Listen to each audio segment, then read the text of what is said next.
ശരിക്കും നമ്മുടെ നാട്ടിൽ മാത്രം കണ്ടുവരുന്ന ഒരു പ്രതിഭാസമാണ് ഈ നിരോധിക്കൽ, എടുത്തു കളയലൊക്കെ.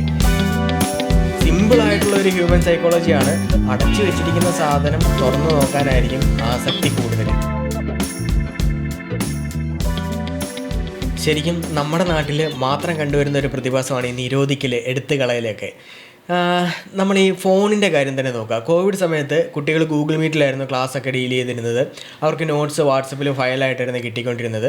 കുറച്ച് നാൾ കഴിയുമ്പോഴത്തേക്കും കുട്ടികൾ അമിതമായിട്ട് ഫോൺ യൂസ് ചെയ്യാൻ തുടങ്ങി. പേരൻസിൻ്റെ അടുത്ത് ശരിയാണ്, അവർ പറഞ്ഞുകൊണ്ടിരുന്നത് നോട്ട് ഫോണിലാണ്, എനിക്ക് പഠിക്കാൻ ഫോൺ വേണം എന്നും പറഞ്ഞ് ഫോൺ വാങ്ങിച്ചു വെച്ച് ഗെയിം കളിച്ചുകൊണ്ടിരിക്കുകയും മറ്റു പരിപാടികളിലേക്ക് ഇന്ന് ഒരുപാട് സൈറ്റ്സും കാര്യങ്ങളൊക്കെ അവൈലബിൾ ആണ്. കുട്ടികൾ വഴിതെറ്റി പോകാനുള്ള ഒരുപാട് സാധ്യതകളുണ്ട്.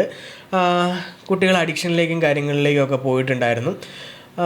അപ്പോൾ അതിന് ശേഷം ഇവിടെ ഗവൺമെൻറ് പറഞ്ഞത്, സ്കൂളിലെ ടീച്ചേഴ്സിനോട് പറഞ്ഞത്, ഇനി മുതൽ സ്കൂളിലെ നോട്ട്സ് വാട്സപ്പിൽ കൊടുക്കണ്ട എന്നാണ് പറഞ്ഞത്. അതായത് ആ ഒരു സംവിധാനം നിരോധിച്ചു. ശരിക്കും പറഞ്ഞു കഴിഞ്ഞാൽ അവിടെ ഫോൺ പോസിറ്റീവായിട്ട് യൂസ് ചെയ്യാൻ കുട്ടികളെ പഠിപ്പിക്കുകയല്ല വേണ്ടത്. ഫോൺ ഓവറായിട്ട് യൂസ് ചെയ്യുന്നതിൻ്റെ, അഡിക്ഷനിലേക്ക് പോകുന്നതിൻ്റെ നെഗറ്റീവ് എന്താണ്, അതിൻ്റെ പോസിറ്റീവ് വശം എങ്ങനെയാണ് ഇത് യൂസ് ചെയ്യേണ്ടതെന്ന് കുട്ടികളെ ട്രെയിൻ ചെയ്യുകയല്ലേ വേണ്ടത്. ശരിക്കും ഏതെങ്കിലും അപ്ഡേറ്റഡ് ആയിട്ടുള്ള രാജ്യങ്ങളിലേക്ക് നോക്കുക. അവിടുത്തെ ചെറിയ കുട്ടികൾ വരെ ടാബ് യൂസ് ചെയ്ത് ചെറിയ ക്ലാസ്സുകളിൽ പഠിക്കുന്ന സമയമാണ്. അപ്പോഴാണ് ടെക്നോളജി ഇത്രയും അപ്ഡേറ്റഡ് ആയിട്ടുള്ള സമയത്ത് നമ്മൾ കുട്ടികളിൽ നിന്നും ഫോൺ വരെ പിടിച്ച് വാങ്ങിച്ചു വെക്കുന്നത്. ശരിക്കും സിമ്പിളായിട്ടുള്ള ഒരു ഹ്യൂമൻ സൈക്കോളജിയാണ്. അടച്ചു വെച്ചിരിക്കുന്ന സാധനം തുറന്നു നോക്കാനായിരിക്കും ആസക്തി കൂടുതൽ. അപ്പം ശരിക്കും കുട്ടികളെ അത് പോസിറ്റീവായിട്ട് യൂസ് ചെയ്യാൻ പഠിപ്പിക്കുക എന്നുള്ളതാണ് അതിൻ്റെ അകത്തെ പ്രതിവിധി, അല്ലാതെ നിരോധിക്കലല്ല.